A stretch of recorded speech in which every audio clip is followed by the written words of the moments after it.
without fear of prosecution in the Scottish Parliament. But we're doing more than that, because what we're saying is this is about power not just to the Parliament. This is about power to the Scottish people and to the people of Britain. And double devolution means that we are calling for the election of local mayors or provosts, and at the same time we are calling for the devolution of many of the functions from Edinburgh, where it is far too centralised, to the communities of Scotland which best know what their needs are. And so you see, this is a stronger Scotland in a transformed United Kingdom. And just think of it this way, that the ground is now shifting in the debate about the future in Scotland. You know, in 2014, I had so many people saying, I'm voting for independence because I don't think there's any other alternative to change Scotland or to change Britain.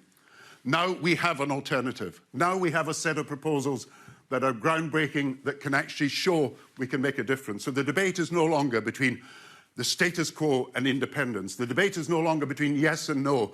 The debate is no longer between change and no change. The debate is between change within the United Kingdom, led by the Labour Party, and change by leaving the United Kingdom, which would not benefit Scotland under the Scottish National Party. And just...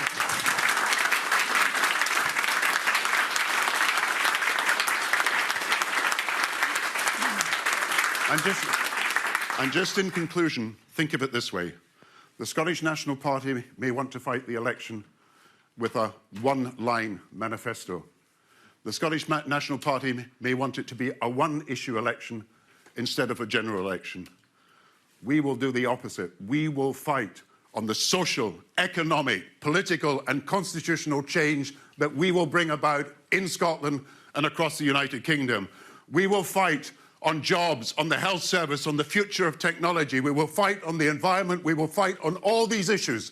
And we will show that the best way of standing up for Scotland is by voting Labour and voting for Keir Starmer, the next Prime Minister of the United Kingdom.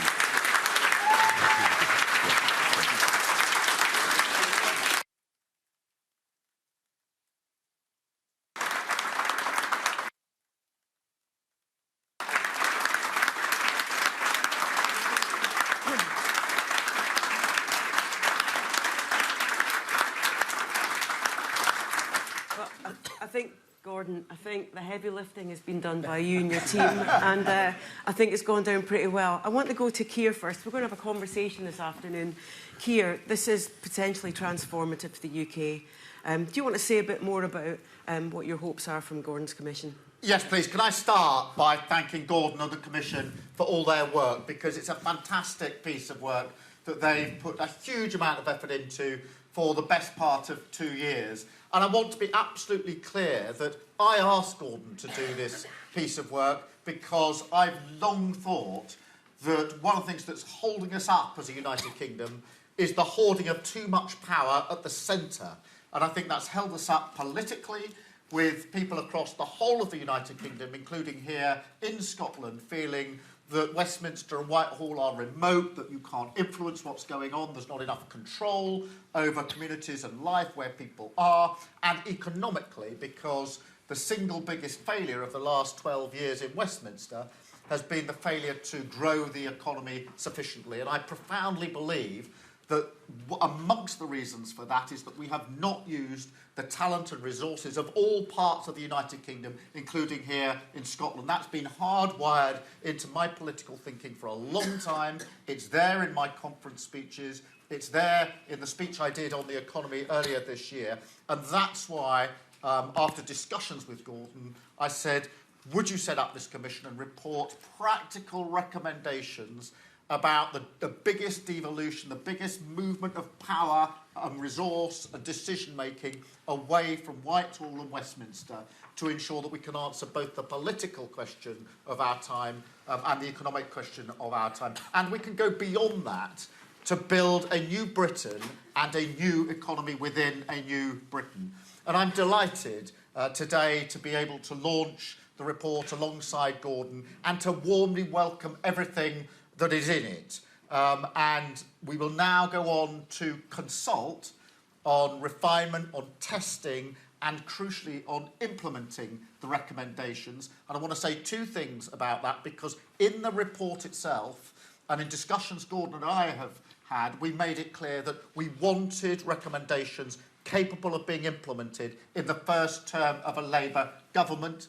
And the reason I want to do consultation now is because I want that consultation, particularly about implementation, to be complete by the time we get to the election, so that when we get elected in, as I hope we do, sometime in the next 2 years, we will be a government about delivery. We will not be a government that is consulting at that stage. It's very important that we understand we're going to inherit a United Kingdom whose politics and whose economy are badly damaged, and we will need to be hit the ground running and to do this from day one. So I'm delighted to take all of the recommendations forward on that basis. I think it's an important, compelling case for change across the whole of the United Kingdom, but it is also a compelling case for change here in Scotland. I thoroughly endorse what Gordon has just said about being now able to take the argument on to say it's not change by leaving the United Kingdom versus the status quo, it's change within the United Kingdom that is the alternative, a stronger Scotland within a changed United Kingdom. And it's really important to me that we can now take that argument forward at the next general election. And we will set out in our manifesto our missions, what we seek to achieve as an incoming Labour government. And then we will have a mandate to carry that out in government. I look forward to, therefore, consulting on the recommendations, turning that into a concrete mission, winning that general election and bringing about the change in the United Kingdom and here in Scotland that we desperately need, we've been desperately needing for a very, very long time. So, Gordon, thank you very much for all of your work. I think this now makes it absolutely clear that the argument that we want to make about the future of the United Kingdom, of course, draws on our history and the things we've done in the past, but is much more about the future than it is about the past. It's where we go from here, as I say, a stronger Scotland within a changed United Kingdom. And I'm really, really pleased that we've been able to launch this report today. Thank you, Gordon, and thank you, Sarah. Thank you.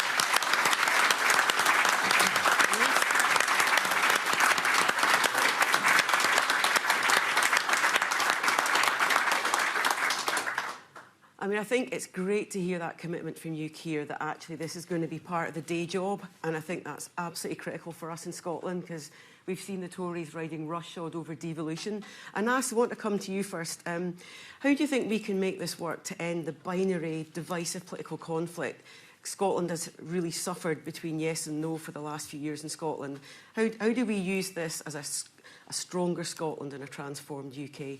Thank you, Sarah. Can I first of all repeat the thanks to Gordon that Keir has just done for an incredible piece of work and demonstrating the depth, the knowledge, the ideas that will truly transform our UK and, as Keir has said, strengthen Scotland in a reformed, changing, modernising United Kingdom. But I also want to thank Keir directly as well, because, let's be honest, for 12 years in Scotland, people haven't believed that we could deliver a Labour government and therefore deliver change. That's the difference with this report. People believe a Labour government is possible. People know there is a better way of doing things, and that will be delivered by Keir Starmer as our Prime Minister in the first term of a Labour government led by Keir. That's a transformative change. The third point to make is this also breaks away from that SNP impression that somehow anger, frustration, disconnect and discontentment only exists in Scotland. Actually, that anger, disconnect and discontentment is in Edinburgh, it's in Glasgow, but it's also in Liverpool, Birmingham, Manchester, Cardiff. And that's why this is a plan that, yes, strengthens Scotland, but it also pushes power out from Westminster to the nations and regions of every part of our United Kingdom. That means reforming the House of Lords. That means giving greater transparency and accountability on the House of Commons. It means greater responsibility for the Scottish Parliament, but it also means greater control for local authorities and local government here in Scotland, because for too long we've had power sucked out of our communities and centralised into Holyrood. That is a plan that is for every part of our country. The other point to make is, for too long the argument has been that it is somehow the status quo versus leaving the United Kingdom. The reality in Scotland right now is there's not a majority in favour of a referendum. There's not a majority in favour of independence, but neither is there a majority for the status quo. But there is a vast majority in Scotland and across the UK for change. Labour is that change to deliver for people across the country. And the change we're offering is not just, to answer your point directly, Sarah, the change we're offering is not just constitutional change. We are offering democratic renewal, social renewal and economic renewal so people can have, yes, more say and more control of their lives, but we can also see a Labour government lifting people out of poverty, re-strengthening and growing our economy and bringing our public services into, yes, the 21st century, but also preparing them for the 22nd century. That's what's on offer in this campaign, and that's why we're hungry for the general election in Scotland. In Scotland, Labour no longer fears an election. We are enthused, energised and ready for a general election because Scotland's going to lead the way in electing a Labour government and making Keir Starmer our Prime Minister.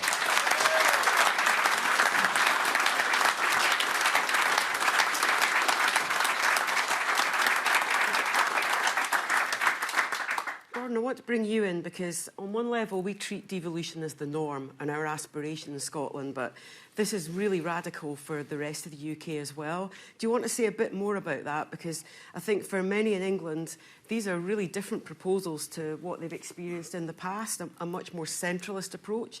Do you want to say a bit more about the radical stuff you have in here about English devolution? Yeah, just think of what's happening around the whole of the United Kingdom. People now know that the new jobs, they're not going to come from a British steel. They're not going to come from multinationals only. They're going to come from local companies that have new technologies, have world-beating products, are innovative and can show that they're internationally competitive. And what we identified in this report, and it hasn't yet come out in the way, and I hope you'll read it, is nearly 300 hotspots, economic clusters around the country, in life sciences and medicine, in environmental renewable technologies, in digital and AI and all these other areas, and in the creative industries. And they're all around the whole of the United Kingdom. And they're in Scotland, and they're in Wales, and they're in different parts of England. And what they need is locally sensitive policies so that they can invest in the training and skills that they need. They need the local job centre, and it needs to be working for them and not for some central authority. They need training and skills, so they need the devolution of the colleges into the local areas. They need research and development, so they need this new British Regional and National Investment Bank. And what you see from all of the different parts of the United Kingdom, Tracy Brabham spoke brilliantly today in Yorkshire as the Mayor of West Yorkshire, Andy Burnham in Manchester, Jimmy in Newcastle, you've got Steve Rotherham in Liverpool. All over the country, what they're saying is, give us the powers so that we can create the jobs of the future, so that we can build the economy of the future. And it's the same in Scotland. There needs to be devolution from Edinburgh out to the rest of Scotland as well. But the important thing is, we're all talking about the same thing, changing the United Kingdom, making it more sensitive to local needs, making it deliver for people, not just in Scotland and Wales, but in the whole of the United Kingdom. And that's why we'll see that there'll be great support across every part of the United Kingdom, supporting Scotland's ambitions, supporting Wales's ambitions, and supporting the regional ambitions in England. That's the change that we've seen in the last few years, and that's the change that we identify in the report. But I tell you, it means 1 million new jobs around the country if we can get these clusters of economic activity the support they need to develop as major industries of the future. Scotland, Precision mentioned, I said, but there's so many other industries around Scotland that will be memorable in the future, just as shipbuilding, steel and coal was memorable in the past, because they will get the support that they need from the policies that we are proposing to pursue. So can I just add to that, because I think this is such an important point about the economic clusters, because this is an answer to the question, why have we not been able to grow the economy over the last decade or more? And that is profoundly because we haven't done it across the whole of the United Kingdom. Wherever you go, and loads of people in the audience will have seen this, wherever you go, whatever the place is, there is local ambition, there is local brilliance, innovation, business, etc. But we've never transformed it into clusters for the economy of the future. And that's what this report is all about. It's actually a report which in years to come people will look back at and say that was the turning point between an old economy that wasn't working and a new economy that actually has worked for the whole of the United Kingdom. So these clusters are absolutely important. And that's why we've got to be really bold about what we push away from Whitehall and Westminster, because I profoundly believe that those with skin in the game know best what works in their place and in their community. And the decisions about people should be made as close to where they are so that they can influence them as possible. And that takes courage. And so as we come into government, as I hope we will, our first act, as it were, will be to push that power, the biggest transfer of power away from the centre to where it should be. And it's not giving up power, it's putting power back where it should be so that the economy can be turned on its head and the new economy can emerge in that way. Yeah, and I think, Anas, you've been going around Scotland visiting businesses, talking to trade unions, with a huge ambition to tackle that economic inequality. Do you want to say a bit more about how we get that double devolution in Scotland as well? So one example on the economic clusters, think about the jobs first transition we need. We have been promised now for 15 years a green revolution. Who can remember the promise of the Saudi Arabia of renewables that just hasn't been delivered? Through action from a UK government that recognises the need to put our energy transition front and centre of our economy, we can get hydrogen in the North East, we can finally do carbon capture right, we can transform our green jobs revolution here in Scotland and therefore lead the way again in Scotland but demonstrate leadership across the rest of the UK. And in terms of the double devolution, look, we're in the city of Edinburgh where they have seen firsthand the consequence of a government that sucks power and resource out of the council, doesn't starve us of resources and then points the finger of blame. Can you imagine if we had Edinburgh with greater powers, greater responsibility, working in partnership with its other local authorities, what more it could do to drive the East Coast economy, the exact same in Glasgow, what they could do to drive the West of Scotland economy, in Aberdeen and Dundee, what they could do to drive the North East economy. That's what we mean by double devolution, pushing power out of our parliaments and into the hands of local people. Yeah, and I can see the councillors nodding their heads right around the room. I can see Councillor Cammy Day is very happy with that approach. I think that respect, I mean, it's both respect for Scotland but also within Scotland, and we've not seen so much of that. Can I pick up one of the points you made right at the start, Gordon, about Labour being the party of devolution and the need to entrench that devolution to actually, to tackle the problem we've had with the Tories riding roughshod over devolution. Do you want to say a bit more about that? Because for me, that's one of the exciting bits in the report. Yeah, one of the things that's happened, and Keir may wish to comment on this as well, over the last few years, particularly after 2016, was that the Conservatives have undermined the devolution settlement. Instead of what was called the Sewell Convention, that they would traditionally not interfere with areas that were devolved to Scotland and Wales, they've ridden roughshod over it. And what we want to do is to ensure that we can say to the people of Scotland that the devolution settlement will be entrenched and that no government can easily just remove it or undermine it or just take it away. And that's why we propose that the new second chamber, if it is democratic, it will lose its power to hold up legislation for a year, but it will gain a power to uphold the constitutional rules of the United Kingdom, and that includes, and will be central to it, is the devolution settlement. So what we're envisaging is a new kind of constitution. I mean, as you know, in America there are 100 senators for 30 million people, and in Britain there are now 830 lords for 65 million people, and both are second chambers, and it just doesn't seem right for the future. So we reform the House of Lords, but we make it a second chamber that is representative of the regions and nations with a duty to uphold the devolution settlement.